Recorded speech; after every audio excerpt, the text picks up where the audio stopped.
নওগাঁর পত্নীতলায় জামাতে ইসলামের এক নেতাকে প্রকাশ্য দিবালোকে হত্যা চেষ্টার একটি ভিডিও সামাজিক যোগাযোগ মাধ্যম ফেসবুকে ভাইরাল হয়েছে। ভিডিওতে দেখা যায় পত্নীতলা উপজেলা জামায়াতে ইসলামের কর্ম পরিষদ সদস্য ও গগনপুর BM কলেজের শিক্ষক আবু হেনা মোস্তফা কামালকে প্রকাশ্য দিবালোকে দুইজন ব্যক্তি ছুরি ও ইট দিয়ে আঘাত করেছে। বাইরে থেকে আমি চিল্লাপাল্লা শুনতে পাই।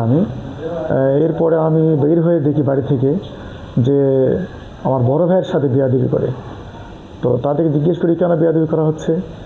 এমত অবস্থায় তারা আমাকে গলায় ফাঁস দেয়, জোরে ফাঁস দিয়ে আমার শ্বাসরোধ করার চেষ্টা করে এবং গোলাম মোস্তফা যে আমার প্রতিবেশী, সে আমাকে হত্যার উদ্দেশ্যে মাথায় ইট মারে।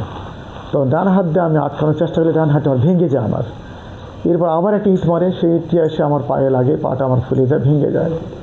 এরপরে তৌহিদ ইসলাম হিরো, সে আমাকে তার সঙ্গে থাকা অস্ত্র চাকু দিয়ে আমাকে মাথায় সজোরে আঘাত করে, মাথাটি আমার ফুটা হয়, কেটে যায় এখানে।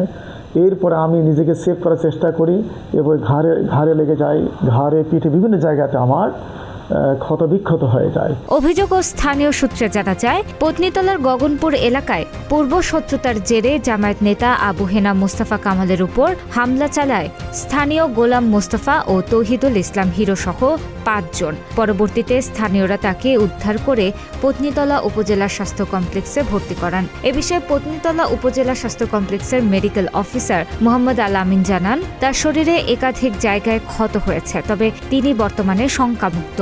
আবু হেনা মোস্তফা কামাল শারীরিক আঘাতজনিত কারণে অর্থাৎ ডাক্তারি ভাষায় ফিজিক্যাল অ্যাসাল্টের কারণে চিকিৎসাধীন অবস্থায় পত্নীতলা উপজেলা স্বাস্থ্য কমপ্লেক্সের অন্তর্বিভাগে ভর্তি আছেন। গতকাল 3রা জানুয়ারি তাকে আহত অবস্থায় তার স্বজনেরা অত্র হাসপাতাল বিভাগে নিয়ে আসেন। কর্তব্যরত চিকিৎসক তাকে অন্তর্বিভাগে ভর্তি দেন। তিনি বর্তমানে শঙ্কামুক্ত আছেন। এ বিষয়ে পত্নীতলা থানার ভারপ্রাপ্ত কর্মকর্তা আসাদুজ্জামান আসাদ জানান, লিখিত অভিযোগ হলে তদন্ত করে আইনগত ব্যবস্থা গ্রহণ করা হবে।